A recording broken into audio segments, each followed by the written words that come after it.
I feel like some of the time the party's usually like, yeah, Executor, go for it. Yeah. See what happens. See what happens, let's go. Welcome to the Hall of the Guildmasters campaign series ideas. We have another list of 5 ideas we're going to build a session around today. You have the list prepared? I do. All right, let's hear it. So, for those of you who've never watched one of these before, quick rundown. We have a list of 4 serious ideas for building a campaign around for your own role-playing game. Whether you play D&D, Call of Cthulhu, Pathfinder, etc. You could grab any one of these ideas, but we're going to go through this list, and then we have at the end one wild card idea, which is something fun, random thrown into the mix to make it interesting. We have never seen this list before, so this will be fun to kind of on the spot. So it is nothing but mountains as far as you can see. So number 1 on the list, there's nothing but mountains. Just mountains everywhere. Okay. All right. You're all dwarves.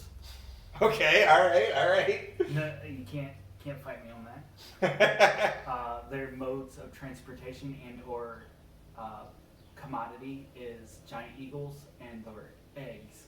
So import export. All right. Okay. So they fly on giant eagles, and then it's a So something basic, and they are Lord all of the Rings vibe going on. they're not like per se weapon masters. They're all like brawlers or wrestlers, Okay. and they have no idea what nature is. They have absolutely no idea. I'm making a druid. That's the first thing I'm doing. So they don't know what trees look like or flowers, any of that stuff. Have they been underground their whole lives? It's just mountainous. There would be almost nothing that grows on this stuff. Ah. So if they saw it, it would almost be like if they did see a flower while they were flying or something. They'd be like, it must have been my imagination type thing. Oh, jeez. Or okay. maybe they're afraid of it or something. So, you said they export eggs. And yeah, well, they would do how you would do cows. We use them as transport and we eat them. So Would they? So are they self-sufficient, or do they trade outside of the mountains? they would have to fly and trade. Is my So would people come to them then? Because they don't really, or do they go? They would fly. So they go outside of their territory. It's all mountains still though, as far as they can tell. So the people they trade with also live in the mountains. Maybe they meet them halfway or something. Okay, But all right. It's more or less like they're almost afraid to. Ooh, okay. So they would definitely meet halfway. It would be almost an enclosed. Okay, I like that idea. Cabinet. Yeah. So, man, so first thing I'm trying to think of is how would you put the party? How would you start your players in this area?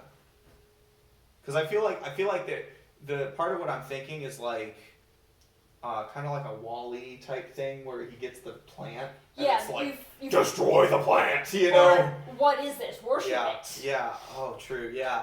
So yeah, I feel like if there's someone that's trying to I feel like, you know what it is? I feel like a dwarf came outside the territory accidentally somehow, and the party found them and is like, and maybe he's a younger dwarf, so he's like, you gotta help me get back or something, because I didn't know any of this existed. We need to tell everyone, blah, blah, blah, blah, blah, you know? And so maybe you help him get back, but then you get back and you find out it's they're trying to keep it a secret, or some of the elders are like, no, they're not, you shouldn't know about this, because if you did, another war would start. Maybe they're for the longest time the dwarves and druids fought with each other, you know, and so it was we'll just seclude ourselves in the mountains and stay away from us type thing, you know, because we had a bunch of people killed, and ooh.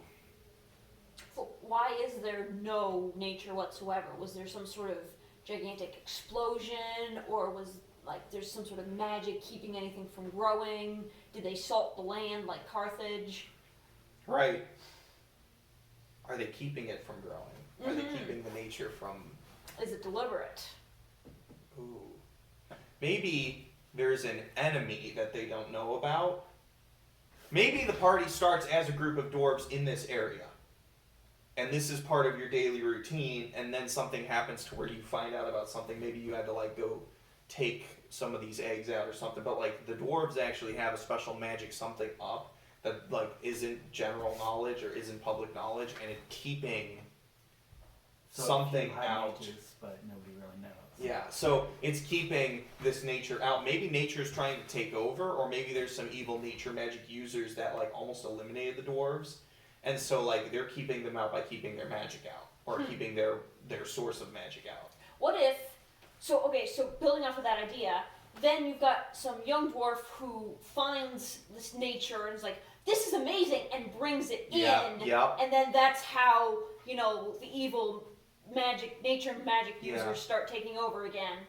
It's like Jack and the Beanstalk Yeah. style, like, oh, it's an evil plant, and then it just takes root and just rips a mountain in half. Oh man, yes, that would be so much fun too. Out of character metagaming, like trying to keep metagaming out of like trying to pretend like you don't know what nature is. So it's like, oh, what is that green stuff on the ground, you know, or what is that weird thing that's So, yeah, they would. Here, you wouldn't believe this. Smell this. And just friggin' shoves it down his throat. Holy cow! That smells like Mama's cooking. You don't know they're secretly Audrey 2s from Little Shop of Horrors. They eat everything. Freaking Venus flytraps or something. Oh my gosh, that's fantastic. I like that idea a lot. All right, so yeah, I would say for me, I would start my players as part of this world. They are dwarves in this world, and they'd roll with it. And like, I would say maybe not them, but somebody else. I would say somebody else brought something in, and the elders, for whatever reason, decided that your group would be the ones with some other people. Maybe you're part of like a guard or something that knows some, but not a lot. And it's like, you need to get this out of here. Yeah, I think that's how I'd start the party. What about you guys? I think I would have the party.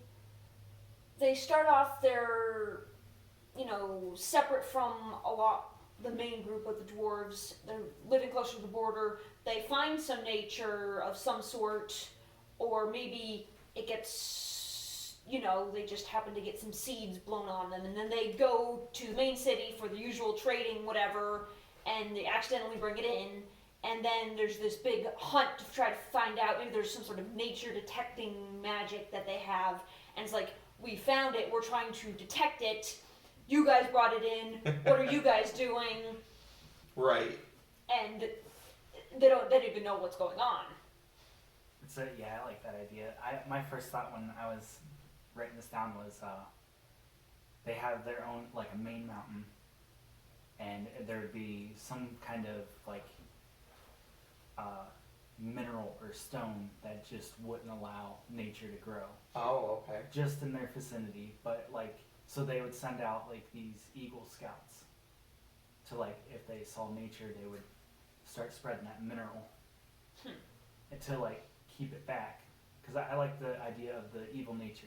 That's I couldn't think of something similar to it, but I'm thinking like the movie Annihilation. Like that's exactly what I'm thinking this whole time. But yeah. And there would be some kind of, maybe you ran into somebody while you were out scouting with your party, and he like had just some seeds or something on him, and he was a traveling merchant. Here. I would do the classic, like helpless female, knocked out, mysterious. Not a dwarf, just bring him back. And it's like, we gotta bring her back. We gotta heal her up. And she's a druid or something. And it's like, oh geez, like maybe she's good, or maybe you're not sure, and that's like, she's trying to convince. I would say she's actually good, but like the party doesn't know that. Everybody's like, oh, she's bad, we need to execute her. They can't know. And you're like, but we don't know. And she's like, I didn't do anything wrong. I'm innocent, blah, blah, blah. And that could be like a whole change the perception of society. Yeah. Oh man. That's it. Yeah, you'd have to start convincing real quick. Although I feel like some of the time the party's just gonna be like, yeah, execute her, go for it. Yeah. See what happens. Let's go. What about the eagles? Are they sentient? Are they just pets? Are the eagles, is this a partnership between the dwarves and the eagles that they get to ride on them in exchange for something from the eagles? Yeah, it's like, if nature is bad, what do the eagles feed on? Like, are there Yeah, mice birds and and stuff, stuff. or is there okay? Like Well, you got, I mean, mountain goats and whatever else. eagles eat the mountain goats. Yes. They're giant eagles. Giant eagles eat giant mountain goats. So there'd be I want a mountain goat the size of a cow. there'd be creatures and stuff, but when I was thinking nature, I was just thinking like straight up trees Yeah, and yeah, plants and I feel like every now and then there'd be a really cool waterfall though. like a spring or something. Yeah. Yeah, but like on like rocky, but like maybe in nature's place, they're like beautiful rock formations like geodes and stuff, and so like you've got the water coming down over this like So that, granite they think and that's what actual nature is. yeah. So Maybe the reason they're doing this is it's a misunderstanding, like not misunderstanding, but like their version of beautiful nature is the rocks, and so they're spreading minerals that grow these rock formations, but it destroys nature, and so maybe as they're spreading, they encounter druids because they're infringing on their territory, and then there's this battle of nature versus nature. I like that. A rock that grows fast like plant. Yeah, but it like So it grows these overwhelms. beautiful. Yeah. That'd be insane. So you see like vines breaking It's like through nutritious rocks, or and something for 'em. what would you say? Maybe it's like nutritious. Yeah. That's awesome. I like that idea a lot, actually. Oof. Yeah. All right. So how would you end your first session? I would definitely. I would have somebody find, like, maybe this place wasn't scouted in a long time, and then there's just like a 100-foot tree behind one of the mountains, like northeast or something like that. Yeah. And then somebody brought back a branch, and then like the whole village is like freaking out because they've never seen this element before. Yeah. And then the elders like whisk it away, and then they bring the scout in who found him and stuff like that, and just completely maybe like made him disappear, but he didn't really. And there's definitely something under the mountain too. Yeah. There's something under the mountain. I would say I think the way I would end my first session, because I like the idea of having like someone just like knocked out, and they find this girl knocked out in like with a hooded robe and stuff, and it's like elegant design and whatnot. And they're like, what do we do with this? And you bring it back, and it's like on the way back, maybe you have to like, it's like getting dark, and you have to fight off wolves or something, like something, low level stuff to get her, but like you have to like save her and get her back because you want to, and then. Or maybe the party won't, I don't know, but like I feel like if the party decided to pick her up and take her back to find out what's up, what is she doing here, that sort of thing, I would have like at the end of the session, like she wakes up and then, end the session, find out next week what I come up with. I think I would end it with a telepathic message from one of the eagles. Ooh, okay. I don't know what exactly. All right. But the eagles know more than they let on about it. All right. So the eagles can like chat with. Maybe, or they'll. The eagle. They only talk when they choose to, or maybe there's only some eagles that are able to be sentient. That would be hilarious because I could see one of the party members being like, "Hey man, what's going on?" And the eagle just looks down like, "Oh, like." Is this dude speaking German? I don't freaking know what you're saying. I like that idea because maybe one of the party members actually likes the eagles and gains one of its trusts. Yeah. It's like, you need to leave now. And it's like, what? Gotta get out. Gotta get out. There's no one around except the eagle. Yeah. Where did that come from? Freaking just like, and you're like, oh. Hey, if you have a topic that you want us to discuss, let us know down in the comments below. Can't do it. You were supposed to say something. Not even. Like, it was like 5 seconds. It was like. I'm just. Seriously though, we do want to hear from you. Please let us know if you use any of what you saw in this video. Yeah, if you have anything you want to discuss, just let us know and we'll try to fit a video in, or anything you want to put in the comments. We do read it daily, so. Yeah, we also upload regularly, so don't forget to tune in and check out, see if there's anything you guys have missed. Yeah, so, check in with us every week. Until next time, we are the Guildmasters. See ya.